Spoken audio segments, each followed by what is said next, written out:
भाभी देवर की गफा गफ कहानी में आपका वेलकम। मैं अपने प्यारे देवर से गुफा में डलवा लिया। दोस्तों, आप सभी को मेरा नमस्कार। मेरा नाम सारिका है। मैं अंतर्वासना की बहुत समय से नियमित पाठक हूँ। एक दिन मैंने भी सोचा, क्यों नहीं मैं भी अपनी भाभी देवर की गफा गफ वाली कहानी अंतर्वासना पर लेकर आऊं। तो दोस्तों, मैं आप लोगों के सामने हाजिर हूँ अपनी एक जिंदगी का सच्चा वाकया लेकर। मेरी उम्र 29 साल है। मेरी शादी को 4 साल हो गए हैं और हम सब जॉइंट फैमिली में रहते हैं।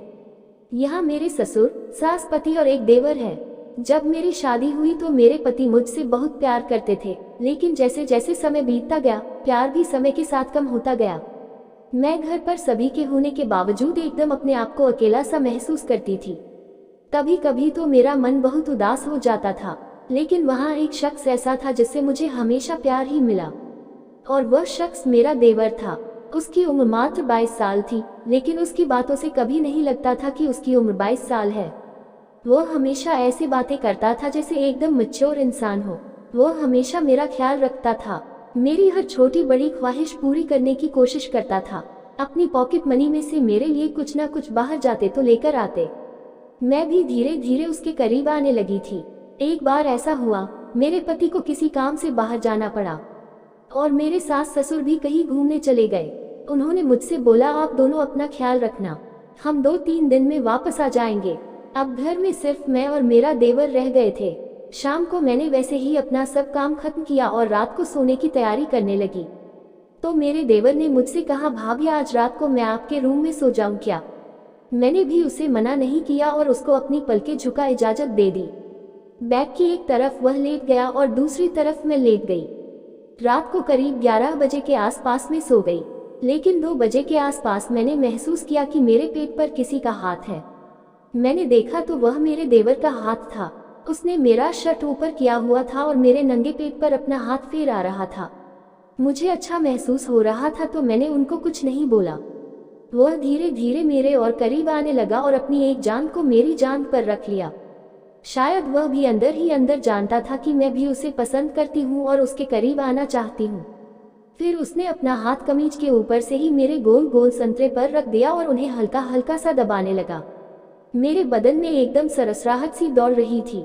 मन तो मेरा ऐसा कर रहा था कि मैं एकदम बिना कपड़े के हो जाऊं, अपने सारे कपड़ों को अपने बदन से आज़ाद कर दूं और अपने बदन को उसके सामने परोस दूं। पर शर्म औरत का गहना होती है। इतनी जल्दी खुलने में मुझे उसके सामने हिचकिचाहट हो रही थी, जैसे वह मेरे बदन के साथ हथखेलियां कर रहा था। मैंने उसको मना नहीं किया था तो उसकी हिम्मत और बढ़ती गई। तो उसने मेरे पजामा का नारा खोल दिया, मेरे पजामे के अंदर अपना हाथ डाल दिया और पजामे को हल्का सा नीचे उतार दिया। अब मैं थोड़ी डर गई थी तो मैंने उससे कहा, आप ये क्या कर रहे हो? तो उसने मेरे होठों पर अपने हाथ रख दिए और बोला, भाभी मैं आपको बहुत पसंद करता हूँ, मैं आपका बहुत ख्याल रखूंगा, प्लीज मुझे अपना बना लो। फिर मैंने उसको कुछ नहीं कहा और मैं आंखें बंद करके लेट गई। रात का माहौल था गफा गफ के अलावा कुछ दूसरा मुझे भी नहीं सूझ रहा था। ऐसा लग रहा था जैसे इस दुनिया में बस मैं और वही है। फिर उसने मेरा पजामा मेरे पैरों से एकदम अलग कर दिया और मेरी पेंटी को भी उतार दिया। वह मेरे कमीज को भी उतारने की कोशिश करने लगा, लेकिन मैंने उसे मना कर दिया। अब वह पूरा मेरे ऊपर आ गया था। कभी वह मेरी गर्दन पर किस करता, कभी मेरे होठों को अपने मुंह में लेकर चूसता। मेरी गुफा से तो पहले ही पानी निकलने लगा था। मैंने उसकी निक्कर में महसूस किया कि उसका नागराज पूरा तना हुआ था। उसने अपना अंडरवियर निकाल दिया और मेरी गुफा पर अपना नागराज फिर आने लगा। फिर वहां मेरे पेट पर किस करता हुआ नीचे मेरी गुफा तक चला गया और मेरी गुफा को अपने मुंह में लेकर चूसने लगा। मैं तो एकदम पागल सी हो गई थी। मेरे बदन और मेरे दिमाग ने मेरा साथ छोड़ दिया था। मुझे समझ नहीं आ रहा था कि मैं क्या करूं, लेकिन मैं तो बस ऐसे ही बेड पर मुर्दे की तरह पड़ी रही, क्योंकि मेरे साथ ऐसा कभी किसी ने नहीं किया था। मैं तो बस आनंद के समुद्र में गोता लगा रही थी, बस मुझे आनंद पूरा आ रहा था। वह धीरे धीरे किस करता हुआ फिर से मेरे पेट के ऊपर और मेरे गर्दन तक आ गया। अब उसका केला सीधा मेरी गुफा में जाने के लिए तैयार था और धीरे धीरे करके उसने सारा केला मेरी गुफा में डाल दिया। वह मेरे संतरे को भी चूसना चाहता था, मेरे बदन को खूब चाटना चाहता था, लेकिन मैंने उसको कमीज उतारने की इजाजत नहीं दी। परंतु नीचे उसने मुझ पर अपना पूरा हक जमा लिया था। मुझे भी डलवाने में बहुत ज्यादा आनंद आ रहा था। मैं बस आंखें बंद करके उसकी गफ का मजा ले रही थी और अपने आप को चुसवाने और चटवाने का। बहुत देर तक ऐसे ही गफ के बाद उसने अपना सारा पानी मेरी गुफा में निकाल दिया। इस बीच मेरा भी पानी निकल गया था। शायद हम दोनों को गफ करे हुए बहुत टाइम हो गया था, तो हम दोनों जल्दी झड़ गए। वो सारा पानी मेरे अंदर निकाल कर मेरे ऊपर लेट गया। फिर कुछ देर बाद मैं उठी। मैंने अपनी पैंटी और सलवार को पहना और मैं सो गई। सुबह जब हम उठे तो भाभी देवर की गफ के कारण हमारी एक दूसरे से नजरें मिलाने की हिम्मत नहीं हो रही थी। ऐसा लग रहा था कि हमने ये क्या कर दिया। लेकिन फिर वह रसोई में मेरे पास आया और बोला, जो हुआ भाभी उसे हो जाने दो, मैं आपसे बहुत प्यार करता हूँ, मैं आपके बिना नहीं रह पाऊंगा। अगर आपकी शादी भैया से नहीं हुई होती तो मैं आपको भगाकर ले जाता। मैं सिर्फ मुस्कुरा रही थी। उसकी बातों से मुझे हंसी आ रही थी, लेकिन अंदर ही अंदर बहुत कुछ गलत भी लग रहा था। फिर उस पूरा दिन उसने मुझे खूब मनाया कि मैं उसके साथ एकदम घुल मिल जाऊं, उससे खुलकर बातें करूं, क्योंकि वहां आने वाली रात को मेरे साथ खुलकर गफ करना चाहता था। दिन जैसे तैसे बीत गया। शाम को हम खाना पानी सब करके रूम में आ गए। आज उसने मुझसे पूछा भी नहीं कि मैं आपके कमरे में सो जाऊं या नहीं। खैर कोई बात नहीं, मैंने उसको कुछ नहीं कहा और मैं बेड पर एक तरफ अकेली होकर सो गई। कुछ देर बाद वह फिर से मेरे पास आया और मुझे अपनी बाहों में भर लिया और मुझसे कहने लगा, भाभी मान भी जाओ ना। मैंने उससे कहा, और कैसे मानो, तुमको अपना सब कुछ तो दे दिया। वहाँ हंसने लगा। कुछ देर हमने बहुत सारी बातें की। फिर उसने मुझसे कहा, आप मेरे लिए अपने सारे कपड़े उतार दो, मुझे आपको एकदम बिल्कुल खुला देखना है। मैं अपनी भाभी जान को एक बार देखना चाहता हूँ। और उसने रूम की लाइट भी ऑन कर दी। अंदर ही अंदर मेरा भी मन बहुत ज्यादा गफ करने को कर रहा था। मैंने भी अपने सारे कपड़े उतार दिए और उसके सामने एकदम खुली हो गई। वह बहुत देर तक मेरे बदन को निहारता रहा। फिर उसने मुझे बैग के एक कोने पर खड़ा करके बैग की तरफ को झुका दिया और पीछे से मेरी गुफा चाटने लगा। बहुत देर तक मेरी गुफा चाटने के बाद अपना केला मेरी गुफा में डालने की कोशिश करने लगा। अब मैं और वहाँ एकदम खुल चुके थे। धीरे धीरे करके उसने सारा केला मेरी गुफा में डाल दिया और बहुत देर तक मुझे ऐसे ही गफ करता रहा। मेरी गुफा ने अपना पानी छोड़ दिया था। मेरी गुफा एकदम गीली हो गई थी। फिर उसने मुझे बेड पर सीधा लेटा लिया और फिर से मेरे ऊपर चढ़ गया। अब मैं अपने चरम सुख पर पहुंचने वाली थी।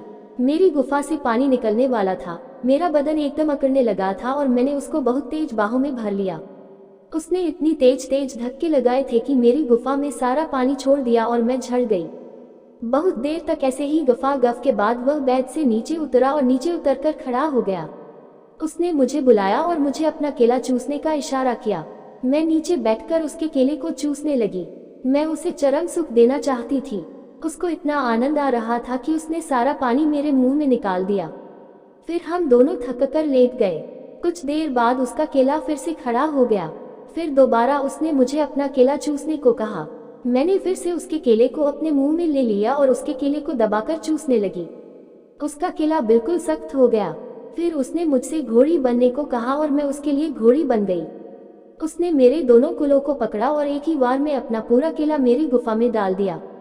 मेरी एकदम चीख निकल गई। लेकिन कुछ देर बाद मुझे फिर मजा आने लगा और वह घोड़ी बनाए मेरी सवारी करता रहा। कुछ देर बाद वह नीचे लेट गया और उसने मुझे अपने ऊपर आने को कहा। मैं उसके ऊपर आ गई और अपनी गुफा में उसका केला ले लिया। नीचे से वह मेरी गुफा में धक्के भी मारता और मेरे संतरे को भी चूसता। मेरा सारा बदन एकदम लाल हो गया था। उसने मेरे सारे बदन पर अपना हाथ जमा लिया था। उस रात में किसी पराये मर्द के साथ एकदम चरम सुख का आनंद ले रही थी। उस रात हमने कई बार कई पोजीशन में गफ किया और एक दूसरे में बिल्कुल खो गए। अब हम दोनों थक चुके थे और एक दूसरे से लिपट कर सो गए। सुबह उठकर मैं जल्दी से नहा ली, जैसे हमारे बीच कुछ हुआ ही नहीं। पर मैं जो हुआ वो कभी नहीं भूल सकती। मेरी ऐसी खुदाई कभी नहीं हुई थी। अब मेरे देवर की कहीं जॉब लग गई है और वह वहां चला गया है। मैं फिर से अकेली पड़ गई हूँ। आप लोगों को आप बीती सुनाने का मन हुआ तो मैंने अंतर्वासना पर अपनी कहानी लिख दी। बैग के जिस कोने पर मेरे देवर ने मुझे जैसे झुकाया था वो मुझे आज भी याद है। आप कभी कभार जब भी मेरा देवर यहाँ आता है तो मैं उसे पूरा आनंद देती हूँ। वह भी मेरी जरूरतों का पूरा ख्याल रखता है। उसे अच्छे से पता है कि मुझे क्या पसंद है और क्या नापसंद है। यहाँ एक सच्ची कहानी है, मैं और मेरे देवर की। आपको मेरी भाभी देवर की गफ कहानी कैसी लगी? ऐसी ही कहानी सुनने के लिए हमारे चैनल को सब्सक्राइब और फॉलो जरूर करें।